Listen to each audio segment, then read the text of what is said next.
Foreign and Domestic, episode 25. I'm even rocking merch. Hey, Shout out Ramon. And who did these?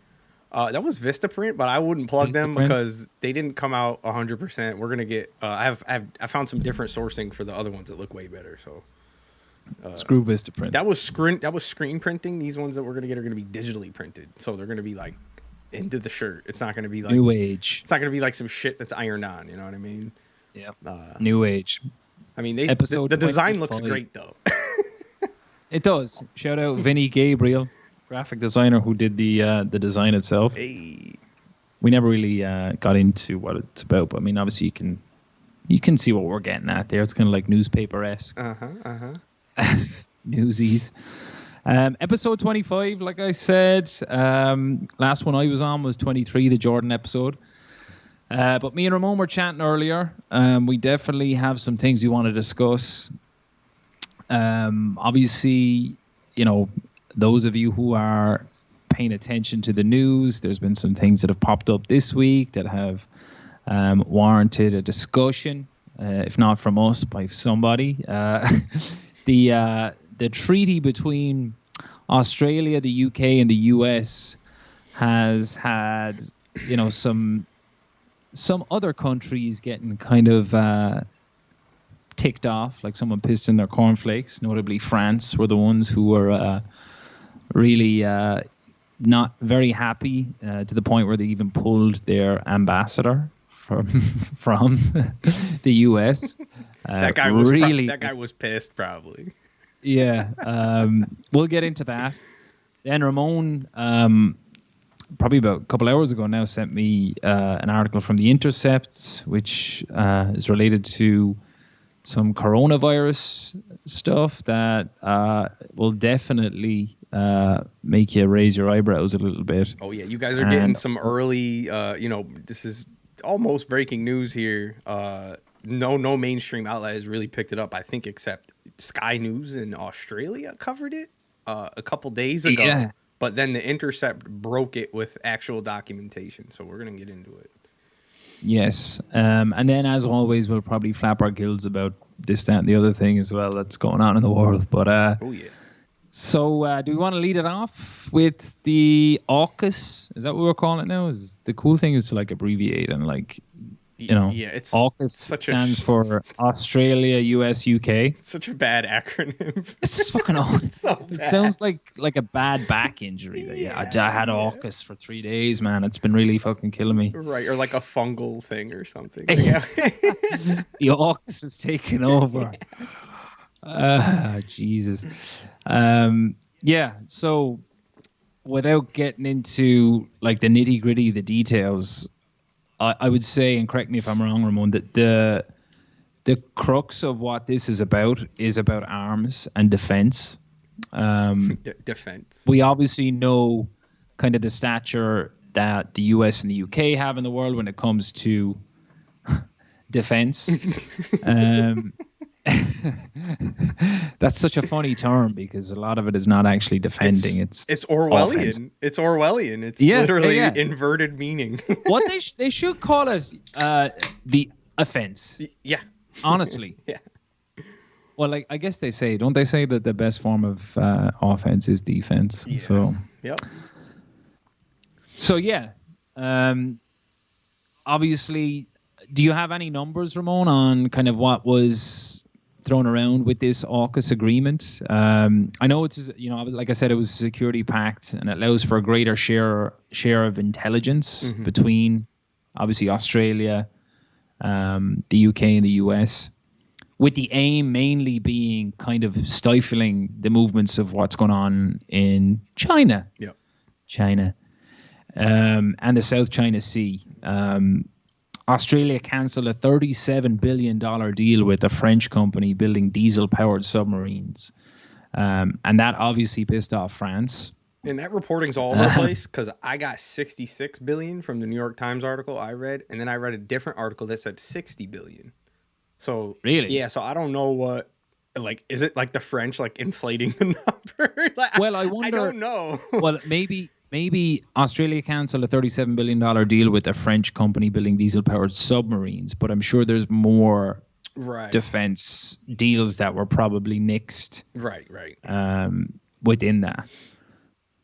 But these type of deals don't really excite me, obviously, as someone who is much more anti-war than people who would be like cheering these things on. And I look at the three countries that are involved in it, and I haven't really seen them make good decisions when it comes to weaponry and defense and war. So, yeah, I think what was more glaring with this is that they kind of kicked France to the curb. And that kind of obviously garnered a reaction from the French that, it was more so funny to me than Hilarious. than anything else. I'm sure you have a take on it that will kind of open it up a bit, but yeah, what do you got on this for me? No, I mean, I don't really, like I mentioned to you before, just to, like I said, it was France's largest defense contract that they have on their books right now. I got a bunch of just hilarious quotes from all these senior officials and stuff, like going back and forth in the media.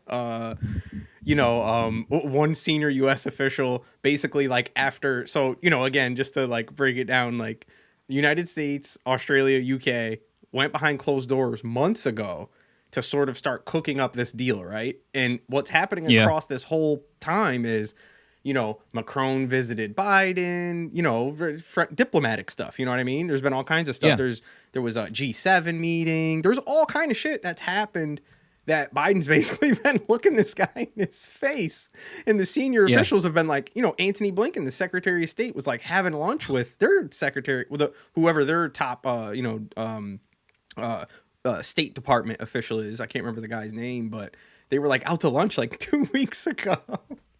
And this was all happening. And then like literally hours before we find out in print media, because that's where it broke, that this deal got inked by the United States and Australia and the UK, the French found out about it only 3 hours prior. Like, because someone must have felt bad and been like, well, we should like let them at least craft a statement to get ahead of it. Like, let them know. And then like one senior U.S. official in the New York Times is quoted saying, well, the Australians told us they would take care of dealing with the French. So basically being like, like the United States is like the lover that like Australia was cheating on their wife with. And like, well, he told me that. She told me he was gonna like, she was gonna tell him he was leaving, and they just didn't. They never told the French. Literally, that's like what drew me to the article more so than anything else. You know what I mean? I wasn't excited. I didn't think it was anything that was, within the interest of the average Joe Soap. No.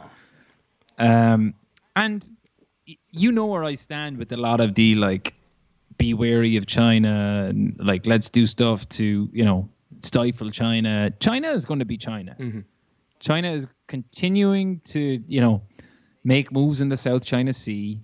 They're going to continue to be antagonize over there, and nobody's going to do shit with China. No, everyone's scared of them.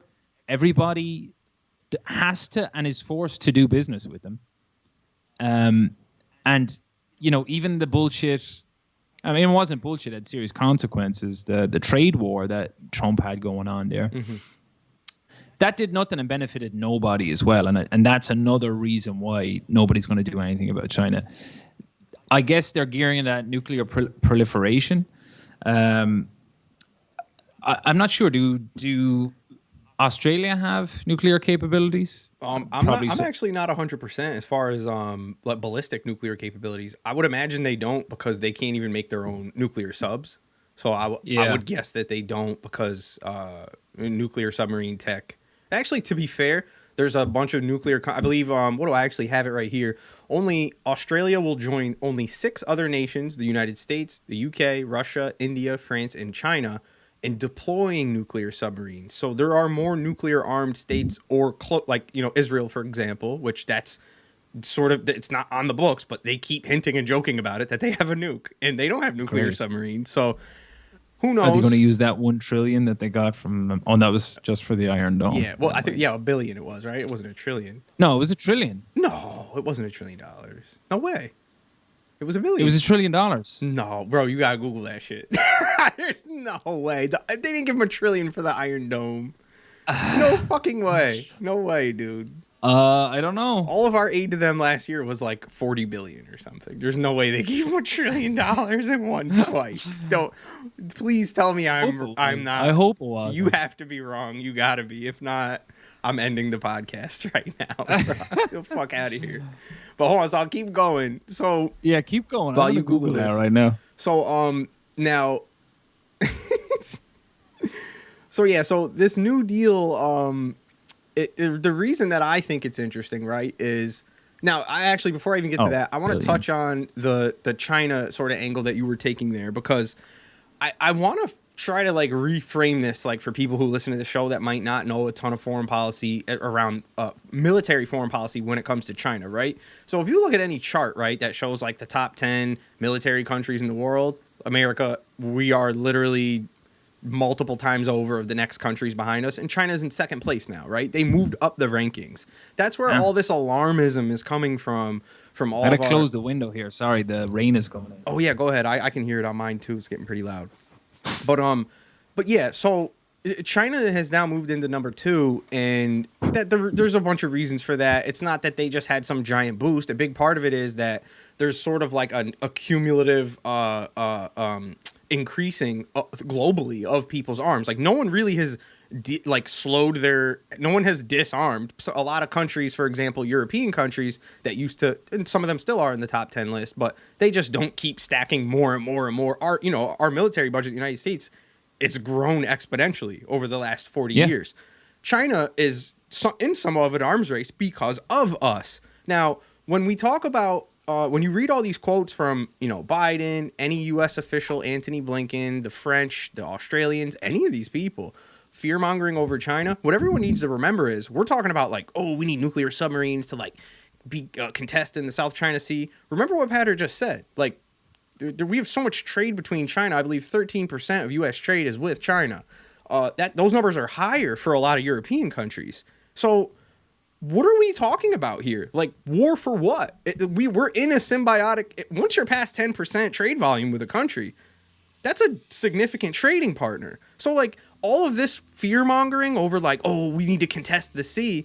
Like, we already have freighters and boats crossing, doing business in each of our waters already. So I don't understand, like, what we're talking about here. It really doesn't make any sense when you think about it, other than the fact that they're saying we need to be able to have dominance in that theater if there's a possibility of them blockading. But here's the thing, right? You should try to develop policy to completely avoid a blockade, because that is the main threat. China has clearly shown across the last 50 years, they have no interest of being in hot war with anyone. I don't really understand, like, no superpower anyway. It's bad for business. They're selling us all their shit. Why would they go to war? You know what I mean? The only way that that's going to happen is if one of our dumbass Western countries keeps flexing and fucking around near their country. Just like we would if they came and did it to us in the Atlantic Ocean. We would all lose our minds and be like, oh, okay, lock and load, bitches. Like, that's what we're doing. So I want to, like, reframe it in that way, where it's like, they're not the aggressor here. That is fake news, folks. That is literal fake news. China's not, they're doing things in as far as espionage, and sure, they manipulate trade in some ways and currency, but as far as military threats, that's just hocus pocus, wishful thinking shit. Yeah, I mean, they do aggressions in other ways. Mm-hmm. And I also think that, what they do in the South China Sea in terms of like Taiwan and how they kind of speak about that is one thing, right? Sure. But that's their sphere of influence, though. That's my point. Exactly. You know what I mean? Like, but my point is that the shoe is on the other foot. Like, we just looked what happened in fucking the Middle East, right? America dropped a bomb supposedly targeting fucking terrorists and they killed 10 civilians. Mm-hmm. Could you imagine if that happened from another country to somewhere like the US? Can you imagine what that would be? What sort of what would come out of that? Right. So, militarily, nobody, especially the US, has any right to kind of chastise another country for those reasons. Let's just call a spade here and say that this is all to do with the interests of defense contractors, which is why fucking France and this specific French military contractor was so heated. Yep. And the French government were so heated. That's what it is. That's what it's all about. That's what the hoopla is about. 100%. 100%. And there's not much more to say on it. Like I wanted to talk about it because obviously these are three massive countries with a lot of influence. We talked offline how Australia, in terms of that region, and for the reasons we talked about with China, are a big asset and an ally to both the UK and the US.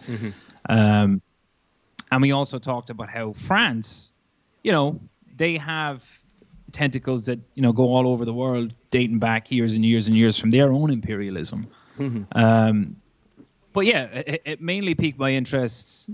I think the writing was on the wall for someone like me and you who kind of see through that bullshit. Right. But what piqued my interest about it was how funny it was, the reaction of the French. Right. But and just to cap off, another thing I wanted to mention that I forgot was when I like that trying to get the framing around realizing the game that the hegemonic games being played overall here, and then trying to overlay the reality of how these economies all work as one, to form the global economy. I think another thing that's important to realize for folks to realize is like Australia is an extremely important ally, like you were saying, in that theater of the world, because it's literally like it's landmass right there that, if anything did happen, it's a staging ground, right? Yeah. So who else is actually pretty close to China or could be a decent staging ground? Anybody think of a country that has a lot of horrible ill will with them throughout history? Japan. Now, why aren't we doing this with Japan, right? Ask that question. Because they have no fucking interest in that shit. That's why. That's why, folks. So Japan, also a significant U.S. ally militarily. We've done exercises with them. There's all kinds of shit that we do with them over there. But when it comes to the China game playing, you don't never hear anything coming from there. And now I'm not saying it's like, oh, this is because of, obviously the Japanese and the Chinese have horrifying history with one another. But I'm just saying, notice. So did the U.S. and Japan. Sure, 100%. But I'm saying, as far as economic allies go, we rebuilt Japan. Same way that, look at all these European countries with Germany. Like, we rebuilt them. It's a completely reformed country as far as economic allies go. Now, again, not necessarily military allies, but a country that we have similar enemies of. Like, if Japan was to name an enemy on the world stage, if they were so inclined to, it would be China. But they don't play their foreign policy that way. That's my point. So you bring up a great point, actually, and it kind of rolls into something that's on the horizon. There's a Quad summit coming up with leaders of India, Australia, and Japan. And, some of the follow-on articles from this are talking about a quadrilateral security dialogue, called the Quad Summit. And again, we know India's relationship to the US in terms of, strategic military, positioning and kind of staging grounds. Japan, obviously, for the same reasons we talked about with Australia. It'll be interesting. I think that meeting is taking place tomorrow. Right. So, we can kind of guess on what's going to come from that, or, if there's going to be any follow-on treaties or agreements on that. But I think they'll certainly be talking about this AUKUS tomorrow. Right. And, it's all about the pockets being lined for, the U.S. is no longer the only one now who has a military-industrial complex. Right. Yeah, 100%. So, and then that'll be interesting. One more thing I wanted to add too is the actual arena where this does have importance is this is sort of right, like with the UK going through Brexit, right? This is France is in like sort of open competition with, I would argue, basically just Germany to be like leader of the EU. And there, if you read Macron's statements on all this, he's very much trying to message on, hey, like if we don't assert ourselves EU, basically saying like we should be acting as a unit when it comes to these types of, sort of trying to like put, like frame their trade deal as bad for the European Union, which it technically is.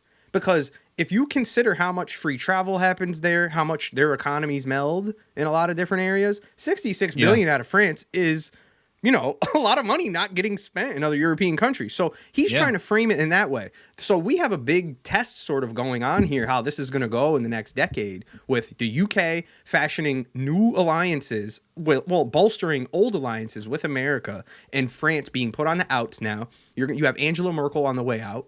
There's a lot of interesting things that are going to be coming up for in the EU here in the future, and this is like a horrible way for that all to kick off. So you know that's a consideration too. That again, I haven't really seen many people like hit it from that angle, but Macron is certainly trying to message in that way, like, you know, like, hey, everybody who's still in the EU, like we should be concerned about shit like this, because if America is trying to completely pivot away from the Atlantic, you know, we need to start fashioning more of our own unilateral shit. Like, you know. Yeah.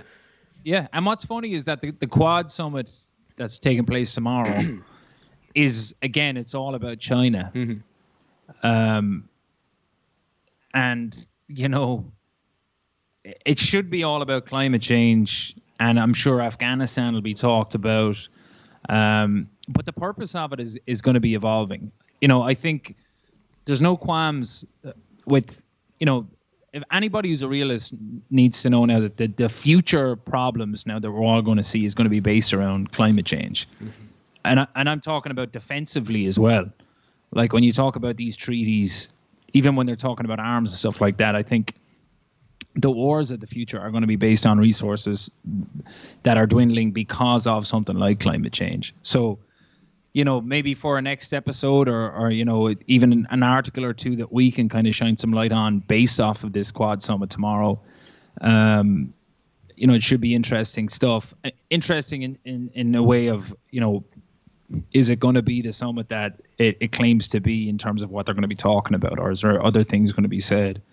But yeah, I thought it was interesting, this AUKUS thing. It was kind of hilarious, but yeah.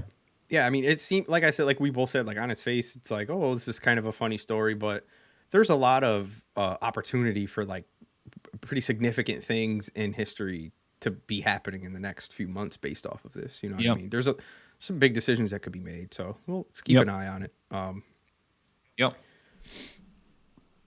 But yeah, do you want to pivot now? You want to hop? You want to hop to the next one? Hop over to the Intercept story. Woo, folks! Go ahead. I am so hyped to bring this to the show right now. So if you guys remember, was it the last time me and you were on, or was it the second to last time where I teased the gain of function research episode? Yes. Yeah, it was the last time I was on. Was it the last one? Okay, so I think so. You were struggling to say gain of function. Gain of function. What was I saying? I don't even know. I was like doing like some tongue twister shit. I don't know what was going on with me.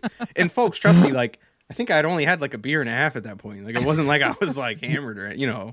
I just couldn't. His own gain of function was yeah, my own gain of function was inhibited. So I sent Patter this a few couple hours ago, and we teased it at the beginning here. So I got here. I'm gonna read a little bit, just a couple paragraphs to introduce, and then we'll discuss a little bit and hit some relevant quotes from some scientists in the article. But from The Intercept, we have some breaking news from just a few hours ago. Headline: Leaked grant proposal details high-risk coronavirus research. Subhead: The proposal rejected by U.S. military research agency DARPA describes the insertion of human-specific cleavage sites into SARS-related bat coronaviruses. Now, if you're like me and you're not a fucking scientist, you were like, wait, what? Cleavage? Like what the fuck? You naughty. Yeah. No, The Intercept does a great job of sort of, you know, breaking this down a little bit so it's more digestible. So I just want to hit you with the first couple paragraphs from their article here. So we start with, quote, A grant proposal written by the U.S.-based nonprofit, the EcoHealth Alliance, and submitted in 2018 to the Defense Advanced Research Projects Agency, or DARPA, provides evidence that the group was working, or at least planning to work, on several risky areas of research. Among the scientific tasks the group described in its proposal, which was rejected by DARPA, was the creation of full-length infectious clones of bat SARS-related coronaviruses and the insertion of a tiny part of the virus known as proteolytic cleavage site into the bat coronaviruses. Of particular interest was a type of cleavage size able to interact with furin, which is an enzyme expressed in human cells. Okay. So right there, just quick breakdown. Basically, they were taking a tiny part of the virus, the proteolytic. There's a bunch of scientists that quote this later in the article, but they're adding in what they call the S1 and the S2. It's part of the spike proteins. If you've ever seen the little coronavirus like molecular breakdowns or whatever, they're changing those to be able to interact with furin, which is an enzyme that's expressed in human cells. So we'll keep going because they break it down a little more. They continue. The EcoHealth Alliance did not respond to inquiries about the document, despite having answered previous queries from The Intercept about the group's government-funded coronavirus research. The group's president, Peter Daszak, acknowledged the public discussion of an unfunded EcoHealth proposal in a tweet on Sunday, and he did not dispute the report's authenticity. They continue, since the genetic code of the coronavirus that caused the pandemic was first sequenced, scientists have puzzled over the, quote, furin cleavage site. This strange feature on the spike protein of the virus has never been seen in SARS-related beta coronaviruses, the class of which SARS-CoV-2, the coronavirus that causes the respiratory illness COVID-19 belongs to. So I know that was like a giant word jumble, but the whole point is scientists, ever since we started investigating this, way back in like, what was it? April 2020? Or, well, no, I'm saying like the investigation of the beginning of the outbreak. When we sent scientists, the World Health Organization and America sent scientists to China, which happened in multiple flights, but they didn't understand where the furin cleavage site came from, which was they were trying to understand how a bat coronavirus evolved or mutated in a way in which it causes this severe respiratory illness in humans. That's right. They thought it was the wet market in Wuhan. Correct. Yeah, that was the initial one. And now here we can just pause and discuss and just fill in some little blanks here before we keep going, because it heats up a little more from here. But to sort of lay the background for it, this is something that has been getting mulled over in the scientific community worldwide, in America especially, because it's been pretty politicized here. But, you know, people sort of doing investigations into like what the origin of the coronavirus was, which I've heard a lot of people, like, you know, pundits, even some scientists who are basically like, oh, what does it matter? Like, we can't even deal with the fucking pandemic right now. Like, what do we care about looking for its source for? It matters. And yeah, I don't agree with that, because if someone like did this, whether it was our country, whether it was China, or who fucking knows, Elon Musk, we need to know, and that those people need to be held responsible. Like, if this was made in a lab, regardless of whether it was an accident or not that it leaked, because if you remember when we brought up this, or actually, I don't even think I quoted it, but in the last mention of the last Intercept article that they broke on this very topic, where they were bringing up Fauci's statements when he was being pressed by Rand Paul in a congressional hearing. The Intercept was reading off some of the quotes from the researchers at the Wuhan animal testing lab, and they had real concerns about being bitten by mice and being transmitted to. So it's important, like, no, if that did happen, one of these people got bit by a mouse or some shit in the lab and walked out and fucking started spreading around, we need to know that, because people need to be held accountable. The thoughts of Rand Paul been fucking right. Yeah, I mean, it's a small price to pay, man, to know the truth. Yes, I know.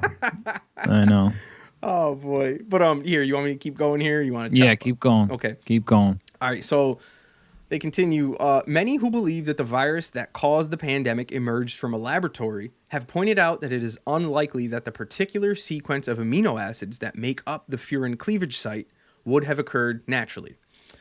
Adherents of the idea that SARS-CoV-2 emerged from a natural spillover from animal hosts have argued that it could have evolved naturally from an as yet undiscovered virus.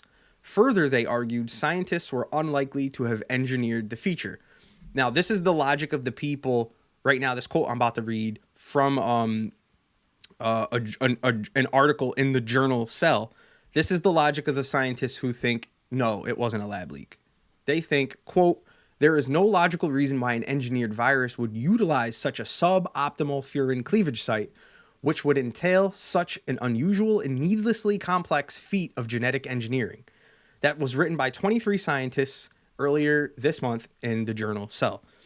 They continue, there is no evidence of prior research at the Wuhan Institute of Virology involving the artificial insertion of complete furin cleavage sites into the coronaviruses. So what they're saying there is like, this was, if someone wanted to do this, it was needlessly complex. Like they were saying, it was an extreme feat of genetic engineering. And it, for me, like, sure, I don't know anything about any of this, but it's like, well, just because it was complicated, that's not like a logical reason why. Like, you're like saying like, oh, if you wanted to kill 1 million people, why wouldn't you do it more simply?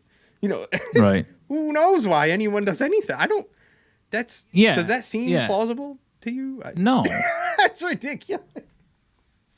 Nobody is trying to do that. It's just negligence. Yeah. Like, the reason would be negligence. It's not intention, right. Right, exactly. Yeah, because they're looking at it from like, oh, well, if you were Dr. Evil, why would you make it so complicated? You know what I mean? Yeah. And it's like, well, it could have just been an accident, bro. Like, you don't know who did this if it was done. You don't know. But so it continues. This is where it starts getting interesting, guys. Stick with me. The article continues, but the proposal that was leaked, that the whole article was written about, the proposal describes the process of looking for novel furin cleavage sites in bat coronaviruses the scientists had sampled and inserting them into the spikes of SARS-related viruses in the laboratory. I don't know why I just said it that way. My laboratory. It continues, quote, we will introduce this is a quote from the proposal. Now, when I keep saying the proposal, it is the proposal that just because I know it gets confusing. I know it was confusing for me when I read it. It's a proposal from EcoHealth Alliance, which is a nonprofit that they sent to DARPA to try to study this, right? So that's what I mean when I keep saying the proposal. Right. Now, let me see. Where was I? Sorry. It continues. We will introduce appropriate human-specific cleavage sites and evaluate growth potential in a mammalian cell commonly used in microbiology and HAE cultures, referring to cells found in the lining of the human airway, the proposal states. So, right here, before we get to what I think is damning quotes from a lot of the scientists who were on the other side of the fence of it not being a lab leak, regardless of whatever anyone thinks that actually knows the science, we still have here a document, basically a business plan, right? For this EcoHealth Alliance. They sent it to one of the highest levels of military research in the United States government. The highest, actually, I'm sorry. The highest. DARPA, it doesn't get any higher than that. That's Black Ops shit.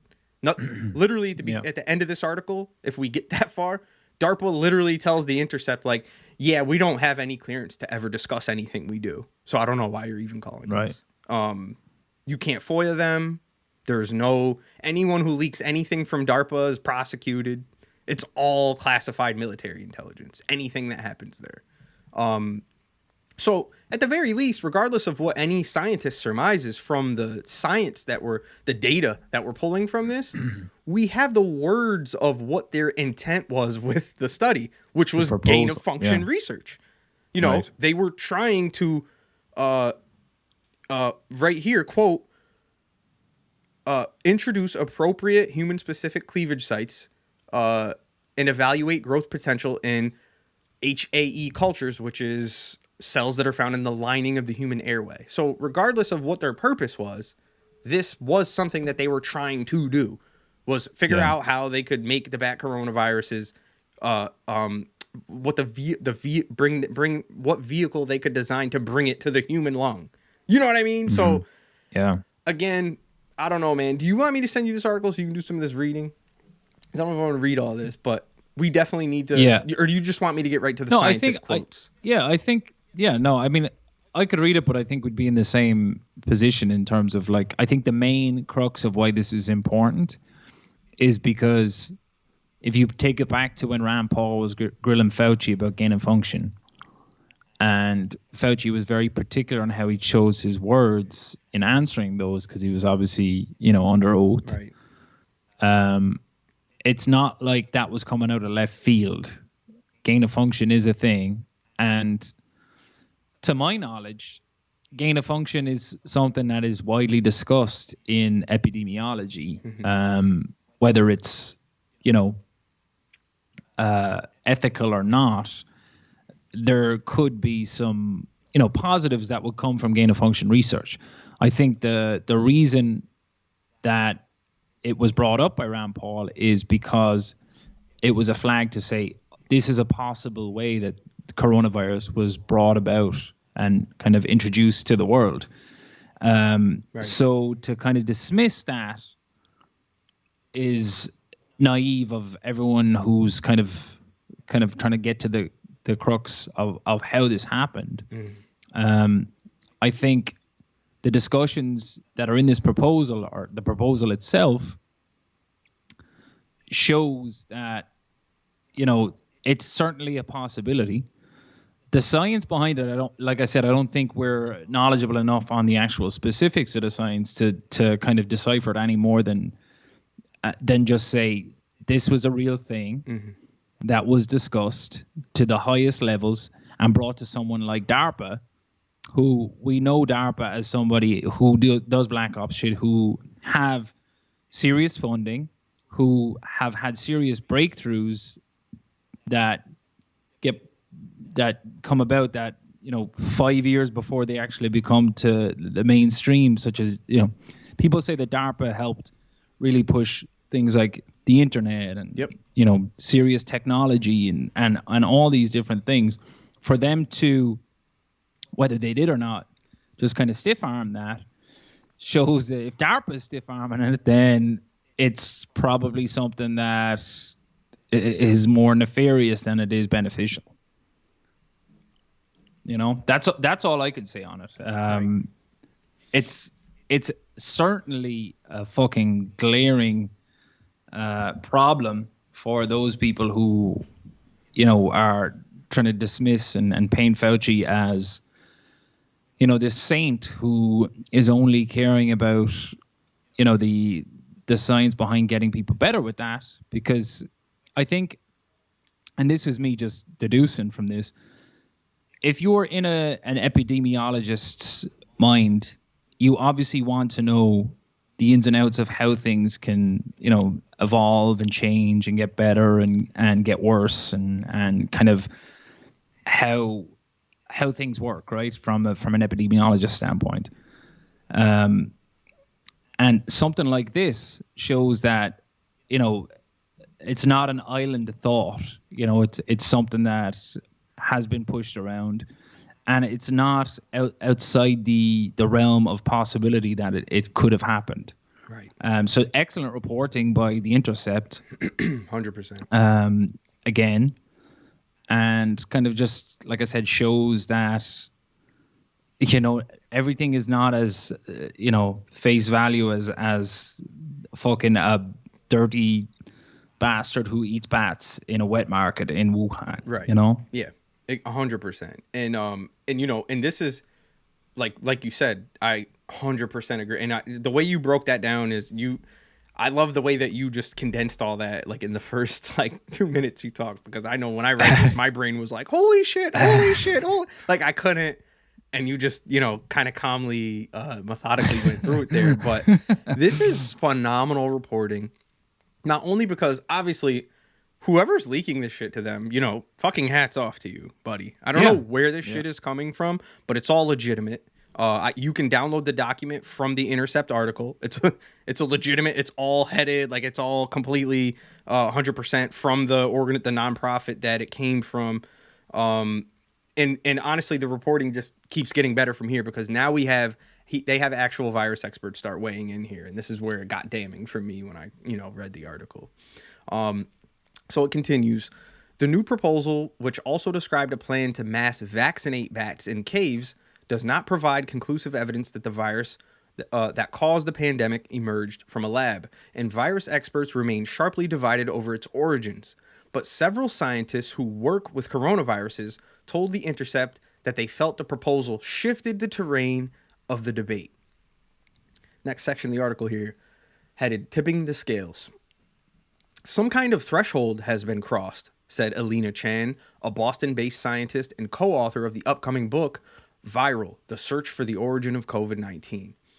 Chan has been vocal about the need to thoroughly investigate the possibility that SARS-CoV-2 emerged from a lab while remaining open to both possible theories of its development. For Chan, the revelation from the proposal was the description of the insertion of a novel furin cleavage site into the bat coronaviruses, something people previously speculated but had no evidence may have happened. She says, quote, "Let's look at the big picture. A novel SARS coronavirus emerges in Wuhan with a novel cleavage site in it.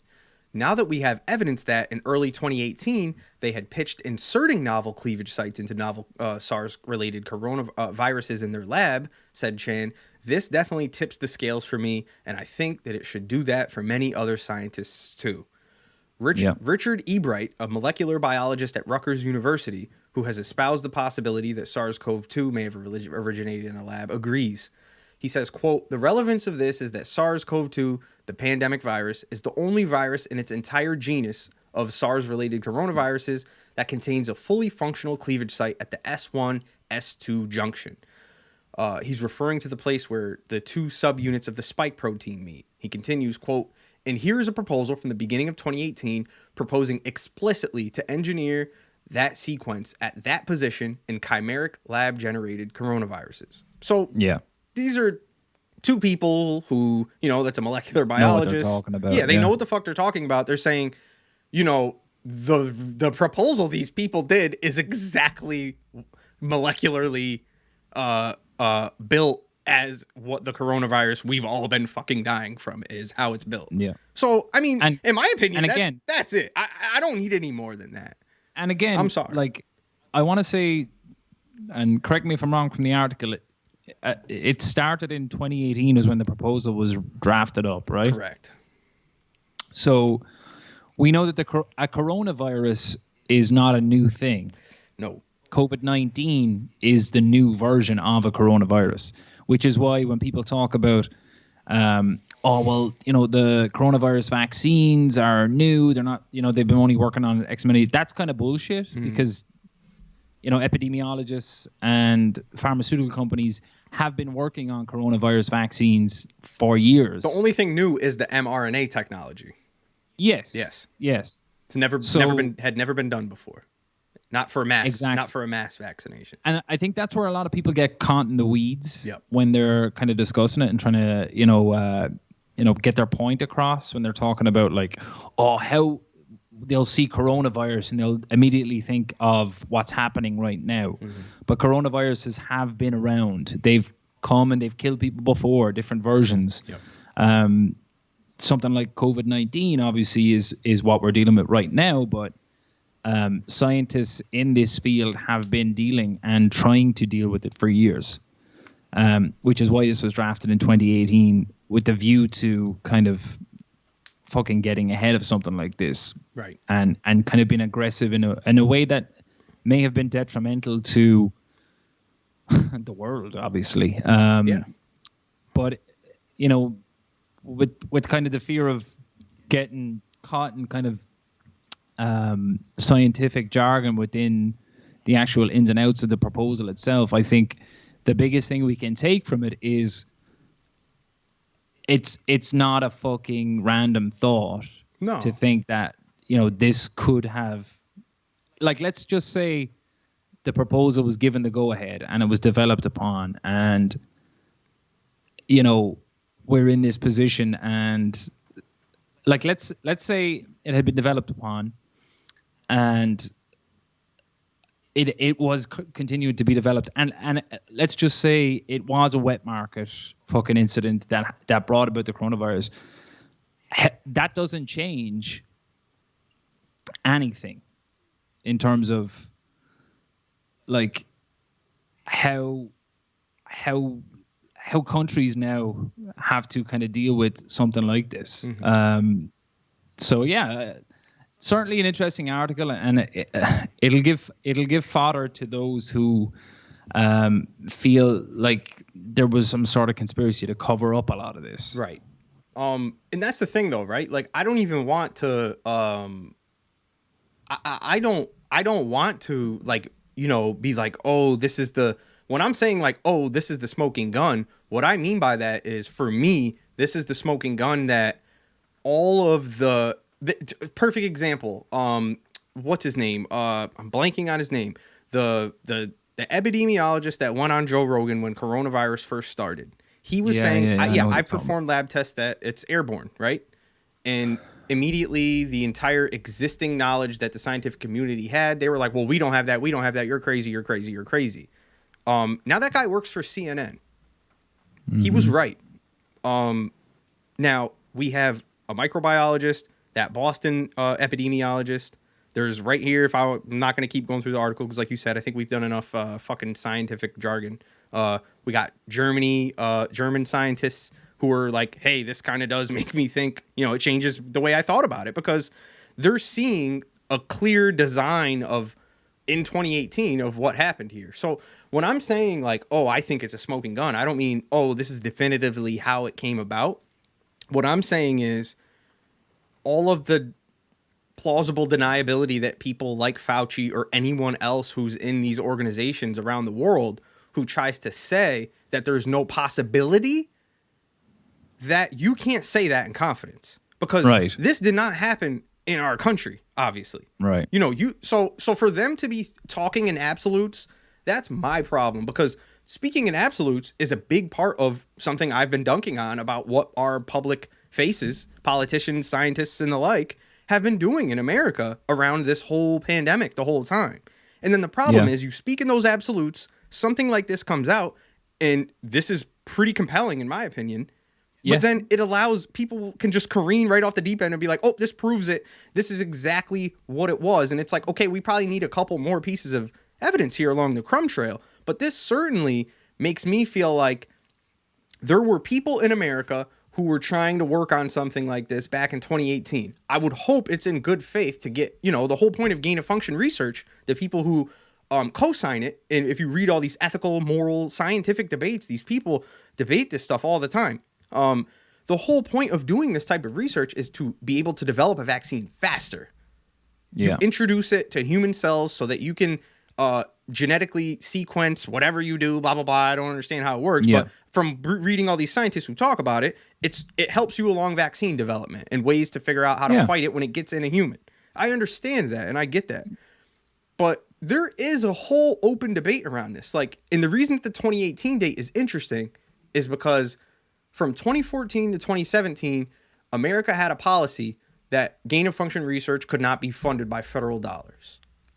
And the reason for that was back during the H1N1 outbreak in 2012, there was H1N1 flu. There was gain of function research performed on what they called H1N1, where there was like a small lab leak they detected, and then everyone freaked out and stopped. And then all these eggheads got together and convened and basically were like, hey, we should not do this for a little while. And we didn't for 3 years, at least not on the books. Now, then that got lifted in 2018. Obviously, this was still attempted somewhat off book because we had no record of it until this leak happened because it was only proposed to DARPA. So the reason that this is interesting for me is, okay, so were we just doing this stuff out of country in other places, you know, to not do it on American soil so it was off book? And that's the thing is that, like, it's interesting that it wasn't allowed, but as soon as there was a door open, this proposal came in. So obviously it's at the forefront of that world's thinking. Right. That world meaning epidemiologists who are trying to, quote unquote, fight these type of viruses. Right. I mean, because at the end of the day, what we have here, folks, is this is like, you know, I tried to tease at the end of that episode so long ago was this is an actually, like, you know, we won't get too deep into it here because we're running out of time here, but Go look it up. Go read about gain of function research, and there is a strong scientific debate and moral and philosophical debate around it. And I think it's really important because what we're talking about here is obviously there's a lot of weirdness around genetic science and stuff like that because of, the Nazis and a bunch of horrible shit that happened mid 20th century. But another reason that it's important too is like this is sort of like the precursor to chemical warfare for a lot of things too. Yeah. Or biological warfare, I should say. Like that is a real consideration that I feel like people aren't making. So you have to sort of weigh the risks. Like, okay, if we're not going to do it in our country because we're afraid that there could be some sort of an outbreak, which was what their thinking was when they banned the funding of it, not the research of it, but the funding of it. Back in 2014, briefly, the reason they do that is because, A, you could have your own outbreak, but B, the people who are like, we shouldn't do this really at all unless it's done through global effort where there's complete transparency, which is where I'm coming from, because this is the precursor to like a biological superweapon. You know what I mean? Like why would you make something like this if you know that there's bad actors? Our elections aren't even safe according to these, most of these people. Russia hacks, China steals shit all the time. Do you really want to have all this information, this data, this research, like on file somewhere? Like, do you as an American think that's a good idea? And I think these are honest questions. We literally led off the episode about 2 different summits and treaties that are about to take place and have taken place regarding China and kind of stifling their efforts from a military standpoint. You're out of your mind if you think that military assets now are not baked in with shit like this as well, because funding and ability to be able to do this comes through fucking nations. And the WHO, I'm sure do great work, and I'm not here to slander them or talk shit about them, but they are heavily funded by nations. And there's interests that are at play with all of this as well, just like with any organization, whether they're fucking nonprofit or not.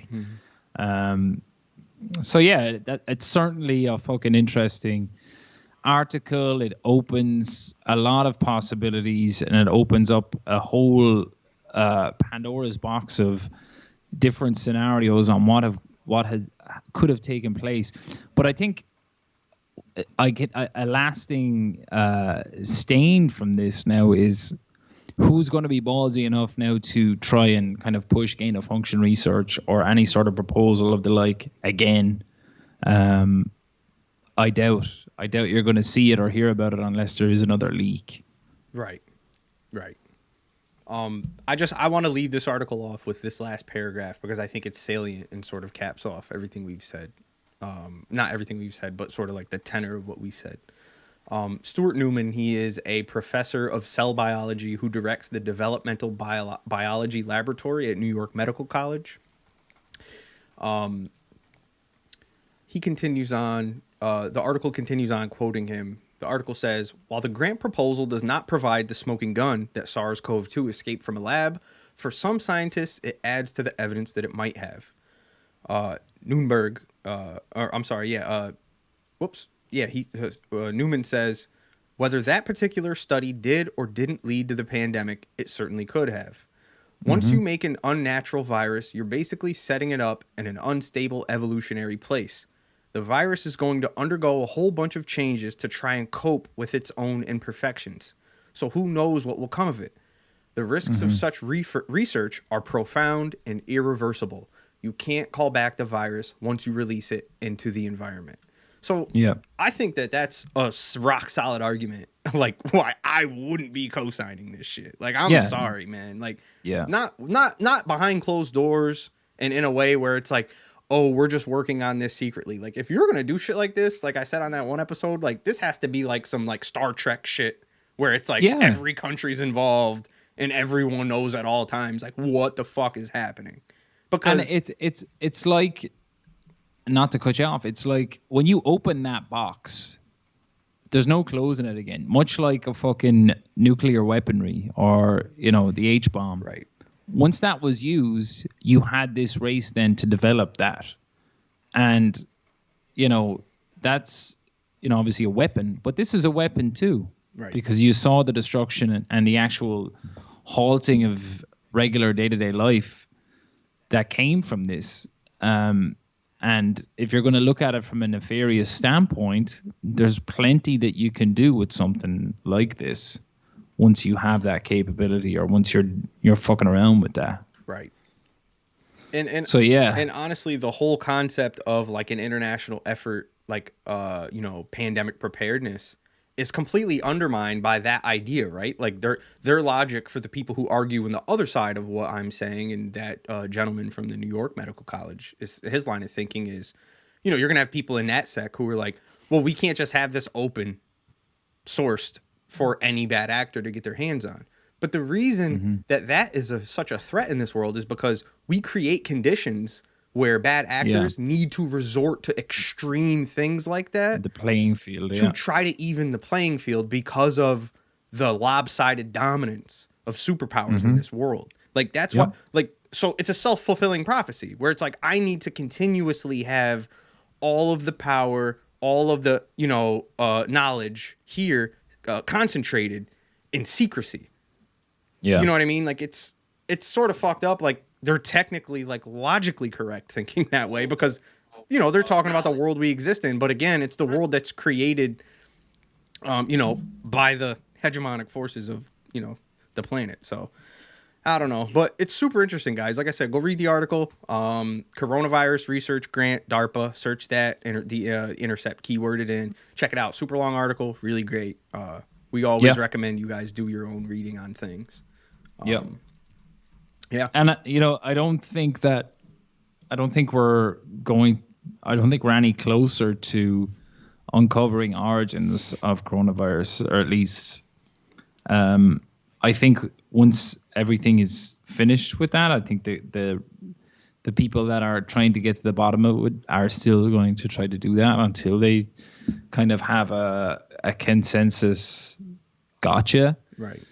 But even when that moment occurs, I think such is the discourse on this now, that, like, who's going to believe what when it comes to it? So that's why this sort of reporting is so important, because it's going back to a time before the actual outbreak itself. Right. And there's no saying that. I mean, there's obviously always people who will be like, oh, that didn't happen. That's not a real thing. That's fake news, which is what drives me mad about facts and accuracy these days. Right. But that was certainly an interesting article, and it kind of tied into kind of what we've spoken about on the last episode, and the continued the continued madness around all of this. Right. I mean, guys, if this was fake, first off, this is an independent newspaper. They would get their fucking balls sued off by every organization they mentioned in here. None of the scientists would have commented. Like, this is real. Just because it's not in the New York Times, I think that a lot of people see, like, that aren't familiar with, like, The Intercept or any other, like, more independent newspapers, which, to be fair, The Intercept has gained more wealthy benefactors. But in my opinion, I know a bunch of Ken Klippenstein, Ryan Grimm. There's a lot of people with a lot of integrity, journalists that I've watched, grow up. And I trust them. I trust their reporting. Formerly Glenn Greenwald. Right, formerly Glenn Greenwald. Yep. And at the end of the It's day, not so it's much like anymore. You also have to think, like, people who try to say, like, oh, well, some of these independent media places that drop this kind of stuff are ops, and it's like, who would this help? Like, what? How would this be an op? Like, if anything, this is going to put the most powerful people in the hot seat. Like, this might not prove anything, but it's a giant cookie crumb for people who want to do these investigations to follow. Everybody can start being like, okay, EcoHealth, tell me more about this 2018 DARPA project you tried to start. Yeah. You know what I mean? Like, you sure you didn't shop it anywhere else? You know what I mean? So that's a fucking point too. Right. Well, no, a scientist literally says it later down in the article. He's like, yeah, I mean, just because DARPA didn't pick it up, like, that doesn't stop these people from, like, Oh, I didn't get the offer. I guess I'll stop my research. No. Right. You know what Yeah. I mean? So I just picture like a fucking bunch of mad scientists just like fucking going door to door, but like, yo, look at this. We can do this. yeah. Yeah. Yeah, craziness. Right. Craziness. Oh boy. Good shit though, man. I'm glad we found that and got to finally talk about that a little because I felt bad last week because I was like, I promised that a little bit and I didn't. And then it just dropped right in my lap. Yeah. right before we were about to hop on. Yeah, man. Good shit. Other than that, I mean, like I said, there's not much more I want to talk about. That I like right before we hopped on, I know that the Democratic-led January 6th. I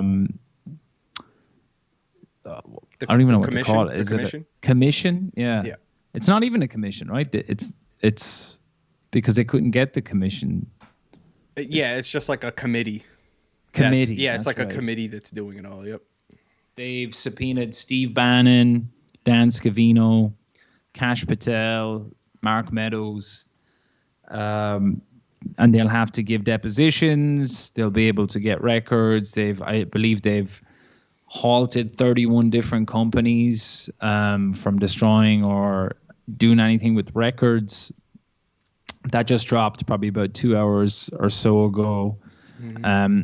Honestly, I don't know what's going to come of that because I don't know what sort of interference that the people who've been subpoenaed can do with that. And I literally have no faith in any of that stuff. And if anything else, just saying that it's a witch hunt seems to work for half the population anyway, for them to just be like, yeah, doesn't matter. Right. Fuck it.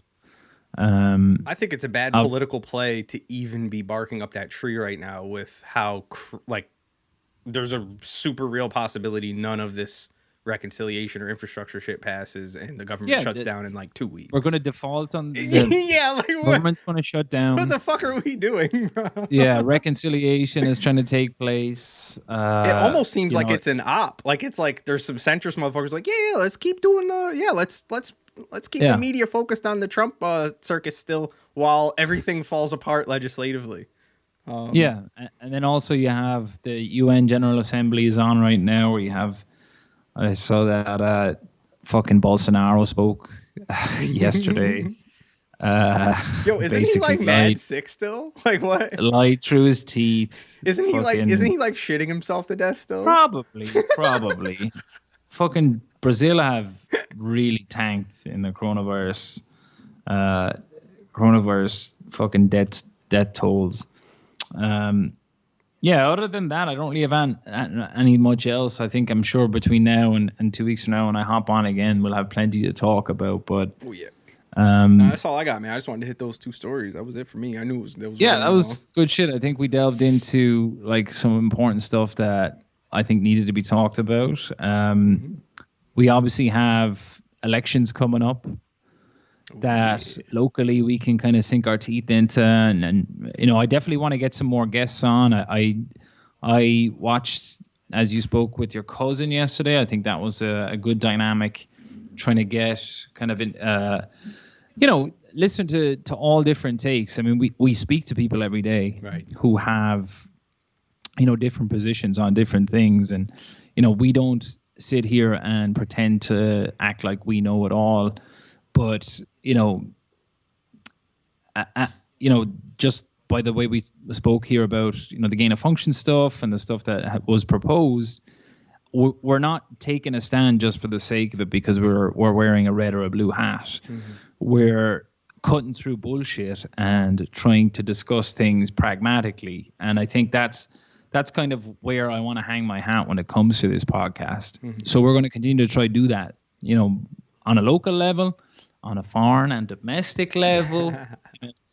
We can probably have my guy from Citizen Action on soon. He wanted to talk about housing because he has some some stuff coming up soon too, like legislative pushes and all that. So that can probably be our next guest, little teaser. Yeah, definitely. And we're not going to lob any softballs to any people. Like we have questions and things, and I want to have guests on who are, prepared and willing and able to talk about these things as well, because, you know, we have interests in the sense that we have families and we have, a future that, we don't want to just have and be bystanders to what's taking place. The reason that, we have discussions and we wanted to even start this in the first place is because we were a little bit fed up with how everything was being reported on and how kind of the discourse was kind of playing out. So yeah, I enjoyed it. And, there's no qualms with me saying that I had kind of gone disenfranchised with, a lot of the same status quo news and even just kind of the news stories that were popping up. I felt like it was kind of the same sort of stuff. The pattern was miraging. Like it was just like, yeah, yeah. Yeah. I was like, what the fuck? Like, we're like kind of, I will say, like, if anybody wants to go back to some of the earlier episodes, I won't say we told you so, but a lot of stuff we fucking told you so. Bro, we're batting like 900 right now. I literally go rewind the tape on us talking about this infrastructure shit. We were like, yeah, if this isn't passed by like the second week of September, the government's gonna shut down. We said that like 3 months ago, bro. Like 2 or 3 months ago. Yep. Fucking nailed it, boys. All kind of shit. Go watch. Go run the tape. I'm going to New York City this weekend. My godson Oliver is his first birthday. I'm going to his birthday party. Ramon is over there officiating weddings. We're getting shit done out here. Getting shit done. Life goes on outside of DARPA and all that gain of function. Boy. But thanks for tuning in, anybody. As always, please like, share the podcast. We're independent. This is something that we do outside of our day-to-day. Something, like I said, we enjoy doing. We enjoy highlighting. We enjoy fucking chewing the fat and talking about these issues. And, we obviously do our research and we're coming from a standpoint of, kind of wanting to get to the bottom of these things. But a lot of what we do on the podcast itself is we're kind of going through with each other here on the podcast. We're not just agreeing for the sake of it and drawing, conclusions for the sake of it either. But I appreciate it. Thanks for tuning in. Everyone enjoy your weekend. It's almost landed. Ramon, good luck this weekend. Thank you. Yeah, kill it. Yep. But the 49ers are 2-0, folks. 2-0. Yeah. I like the way Mac Jones looked last week. Did you? I haven't watched any Patriots games. I keep forgetting you're a Patriots fan. You will come playoff time. Don't worry. I mean, I keep seeing Damian Harris highlights, and he looks great. Yeah. Oh, great. Happy birthday, by the way. It was your birthday last week. Yeah. Your boy turned. What'd you get? What'd you get? 31. Did you get jersey? Yeah, no, I did. Yeah, I actually have a Trey Lance jersey now. Yep. Trey Lance. My wife hooked it up. Big ups to Kate. Came through in the clutch. Yep. She's a keeper. Yep, fucking came through real nice with that. I'm still waiting for him to start. He did throw a touchdown pass though, so that'll hold me over for a little while. Now that you have the jersey, he definitely will. Yo. I got him on my fantasy team. I need him to. He's a trade piece for me. I got a lot of people in my league with hurt quarterbacks and just garbage quarterbacks and shit. So. We got to do a podcast soon on fucking online gambling. Oh yeah, why? What's up? What do you got? Something percolating there? I just started doing DraftKings. Yeah. And obviously I come from a place where it's very easy to just set up an online fucking account and gamble from the courtesy of my home. Yeah. The fact that I have to go to the casino and do it is kind of annoying. And it's a control thing. And we obviously will get into it on a future podcast if necessary. But that's obviously coming. I think in 2022, the ability to be able to do it in a state like New York will be coming. But we'll save that for another time. Okay. All right, man. Sounds good. But appreciate everyone tuning in. Those of you who did, like I said, go back and listen to anything. I think for the most part, the titles of the episodes are self-explanatory. Some of them. Yeah, some of them. Reach out with any questions. Some of them are fucking riddles, bro. Yeah, that's true. We were getting kind of crazy there for a little while. We were like fucking, it's like the Da Vinci Code trying to fucking decipher. Yeah. I'm gonna steal the Constitution. All right, it's lashing out. There's thunder and lightning. I'm ready to get into bed and listen to it now. All right, But good shit, man.